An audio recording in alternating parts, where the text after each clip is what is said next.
Keep rolling, rolling, rolling, though the streams are swollen. Keep them doggies rolling, roll. Here we go, the most media-dominated election ever. Would the media tell the truth untold? With only my camcorder in hand, I set out to make a video diary with no frames barred. What lies behind the photo opportunities that dominate the news bulletins? If Mr. Major was being quizzed on the economy, Mr. Kinnock, arriving in Bristol, was sticking to his agenda.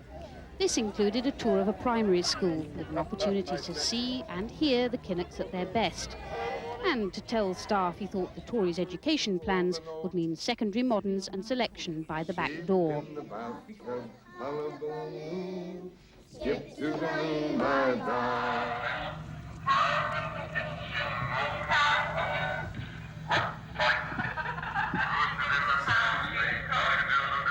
Get that right. And what was the third song he was giving them the vote on? Mr. Buzz, the Beaver. B-Man. The B-Man? Buzz, you know. Oh, I'm with you. Cousin John Major. B. And they selected Skip to My Lou. Yeah. That's very important. So here I was at the cutting edge of late 20th century political journalism. Under the Tories, unemployment has lost this country nearly... The morning press conferences set the agenda and the seating plans. You've got to kowtow to those who control access to the leader, vital for the hungry hack. Now's the time to grab Labour's press secretary, Julie Hall, pleading for a natter with Neil. She says yes, but later. So the script sheet shows just how carefully planned and staged every single moment of Neil Kinnock's day is, and also our day. 8:30, media coach departs from 4 Millbank. 10 o'clock, Neil Kinnock and Tony Blair, car 1, drive onto apron to door of hangar. Mr. Kinnock's car stops outside hangar. He and Mr. Blair walk past Concorde outside to hangar. For some reason they like aircraft hangars. The only worry is, will real life live up to the promises of the schedule? So there he is, out he pops, and he's walking. So this is classic nonsense. There's the leader of the opposition. We're trapped in behind a barrier. We can't talk to him. We can't even hear what he's saying to those other people. It's a complete waste of our time. Not to worry. To find out about another story, the journos hit the mobile phones. There's no way that we can get over there to file. I know. Fergie, etc. Yeah, okay. The teddy bear on the right is Charles Clark, Mr. Kinnock's Spin Master General. Charles makes sure Fleet Street knows what Labour wants it to know. We all feel very much like David Attenborough in one of his Badger Watch programmes. Mr. Kinnock has disappeared into the borough of Concorde, and it's just possible he may pop out from the cockpit window.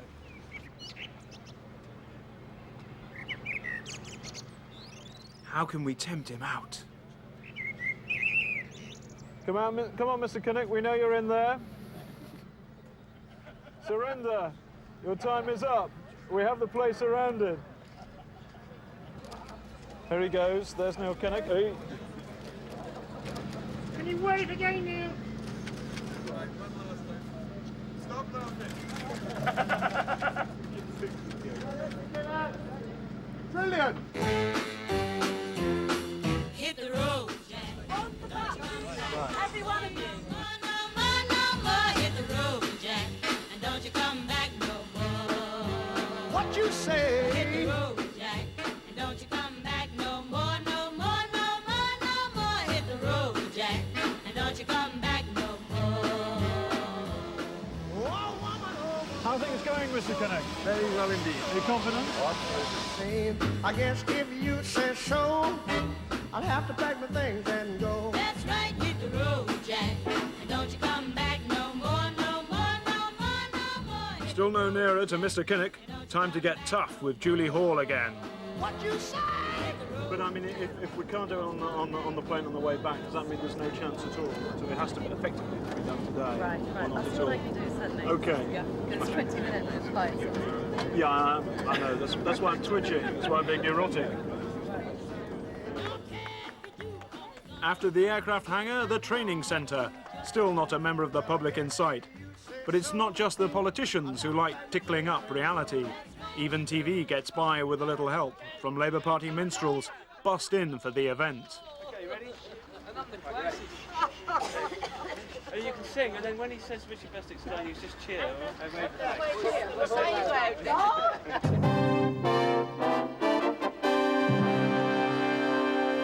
Mr. Kinnock will once again attack the Conservatives for economic inactivity and again underline his belief that the way to bring the recession to an end and to curb the rise in unemployment is to set up and invest in training centres like the one behind me. Richard Bestick, Sky News. Don't forget the stepladder. The big rally. Who says they only get to kiss babies? It's a right royal reception, but he's preaching to a captive audience of Labour Party members only.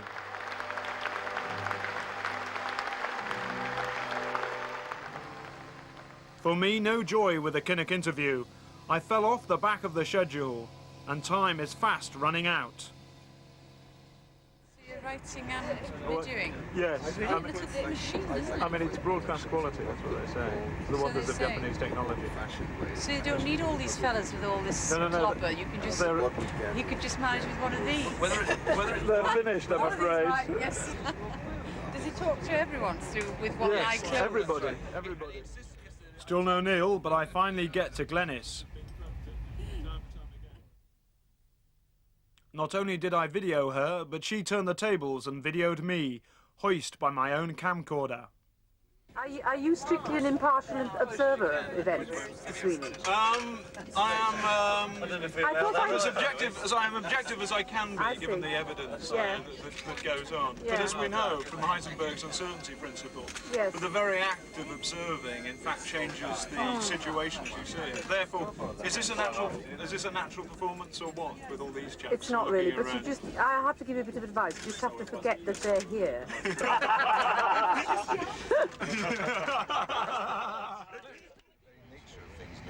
Gotcha! Finally I made it past the force field of minders. In Robin Day mode, I determined to tackle him. Why did they not allow open meetings? Did he miss the hecklers of old? What's your problem? Would you prefer the old cut and thrust then? Absolutely. Over heckling? Oh, great. I'm old enough to have done a little bit of it with big meetings back in the 60s. I used to do warm-ups and wind-downs after the big speeches, and it's great. Apart from anything else, it means you haven't got to write the speech. So you get up and you offend that particular section of the audience you want to offend, and they write the speech for you. So if we all, would you appreciate it if the hacks all stood up and said rubbish, or what about the workers? No, I'll just let them write it the next morning.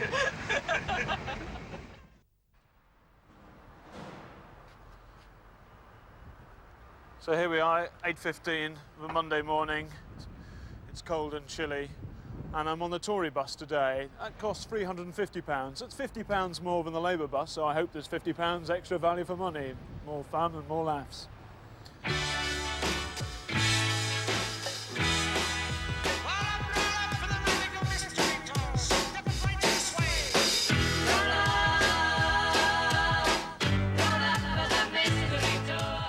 So where was the magical destination of Mr. Major's mystery tour? Would the sitting tenant of number 10 excite the election-weary hacks with something we'd never seen before?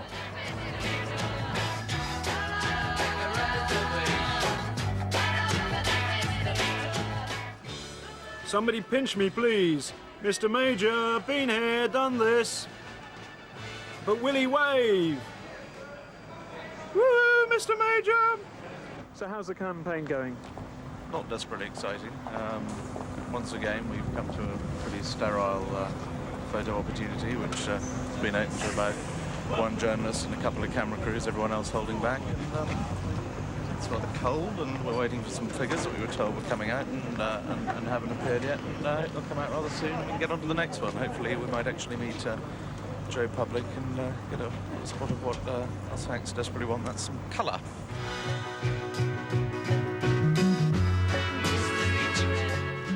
How are the photographers treating him?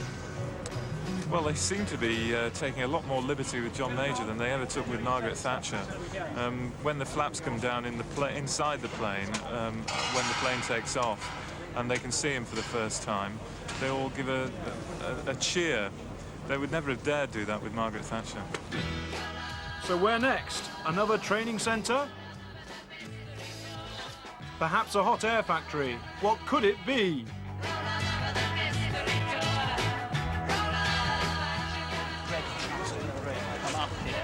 Move the stuff on. There's a bit of shut techniques, a few moving parts. Yeah, so watch your backs.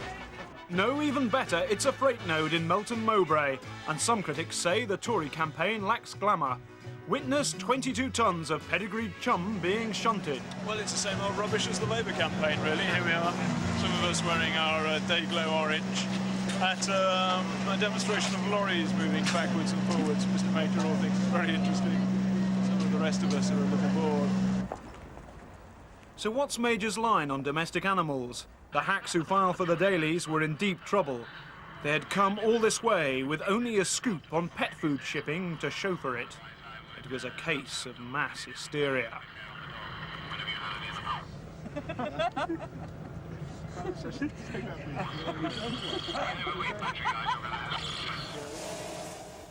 And that was it. Not even a scrap from Mr. Major. It looks like the doghouse for me.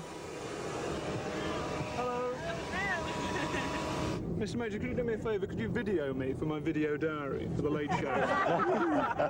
For Glenys Connected. Can you hang on to that? How do I work it? You just you turn it the other way round. It's working at the moment. So it's a wonderful piece of Japanese technology. And you put your left hand through there. I think this is untrue. No, it's working. It's working. I tell you what. No, it's working. Can I really see you? I can see you. You can see me. So this is a piece of camera. Would you mind putting your tie up? It looks absolutely lovely.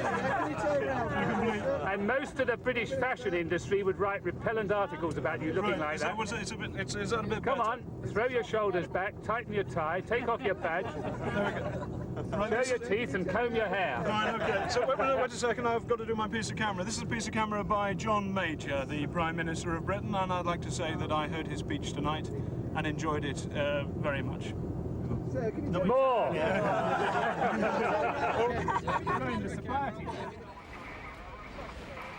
But there was no more. That night I was asked not to come back on the Major Mystery Tour. A Conservative Central Office minder said there had been complaints from the press, though no names were mentioned. I couldn't understand it. The hacks had laughed. Even Mr. Major had seen the funny side. And besides, he was showing such promise as a cameraman. I determined to find out why.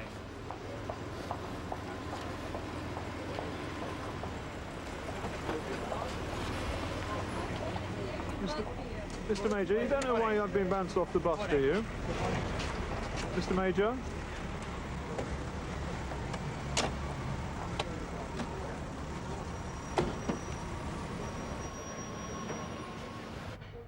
Oh dear, in trouble again. And we seem to be getting along so well.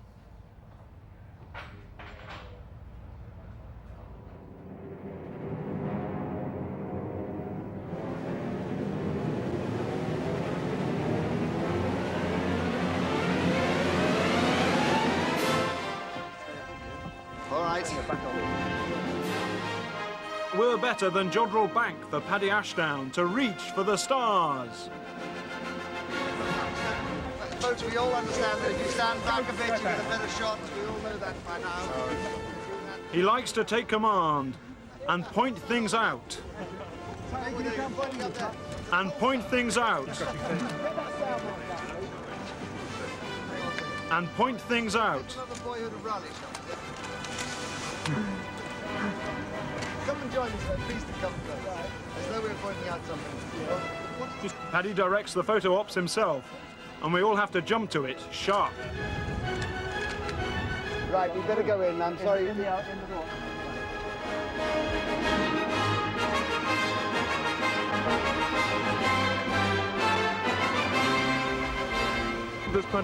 Has Paddy in your sight actually jumped over a fence so far? Or? Paddy has jumped over fences. Paddy has run up the stairs of Liverpool tower blocks. But I think It's no substitute for interesting politics. All the best. Bye-bye. Paddy takes no prisoners. We don't walk, we run. A quick soundbite, and we're off. And Greater Manchester Police are taking no chances. As we ride into town, any would-be hitmen could strike at any moment. With a bit of Jodrell Bank canvassing the Martians, and a bit of where it's out on the latest theology of the hung Parliament. Just like SDP, close quotes, dash. Is it easy to get access to Mr. Ashdown? Much easier than the other two party leaders, I would say, from what I hear of the other two buses. He does wander down here and he does occasional briefings. Despite the high security, the mood on the Paddy wagon is like a Club 1830 holiday. No wonder I got thrown off the Tory bus. So we're standing on the volcanic rim in British politics today. Volcanic rim, how? With us poised. With us poised towards the moment when Paddy Ashdown will walk into the very corridors of power. Very good. Good. The World at One. This is James Naughty in London. And this is Nick Clark in Manchester. However hard we yomp with him, we don't get the big interviews. Like all the leaders, Paddy restricts access to a small, favoured few. So we spend our lunch break getting the real story, like everyone else, by listening to him on the radio. But shh, don't tell the office.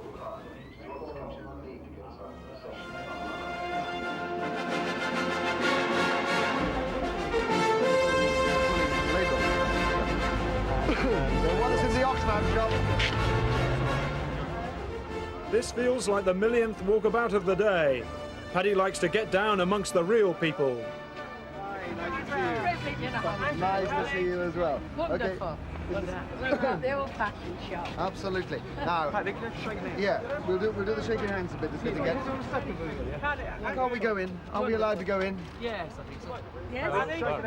Paddy. 2 minutes and we're going. Oh, 2 minutes and we're going. Who got that one? Who got the two fingers from Paddy? No one dared own up.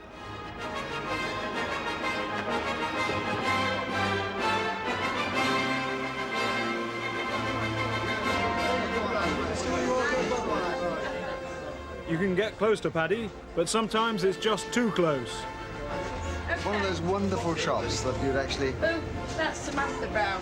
come and get everything from. I should take one of you at this stage, shouldn't I? Yes, all right then. Here we go. Come on then. Very good. The back of it. What do I do? No, you have to No, it's working, it's working. Put your hand through. Show me in a minute. Missed him. Blast. Now it's hands up, Super Paddy. All right. Hold on to the locals. Yeah, one more this way. Flashing. There you go. Now. Just another knackering 17-hour day.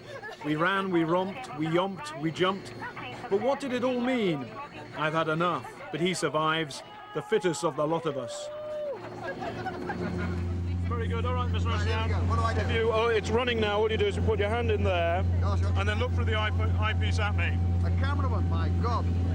So, now, ladies and gentlemen, I've got Glenys Kinnock, I've had John Major, and I've got Paddy Ashdown, I've got the set. I don't have to do any of this anymore. That's wonderful. Now, let's have a look at this tie. I want to zero in on this tie. It's a rather shameful tie. Good God, what a horrible tie. It's even worse than mine. I think it'd be a wonderful tie when it's finished, won't it? So what did I learn? Well, I need a new tie. As for the truth behind the photo ops, that's still a soundbite too far.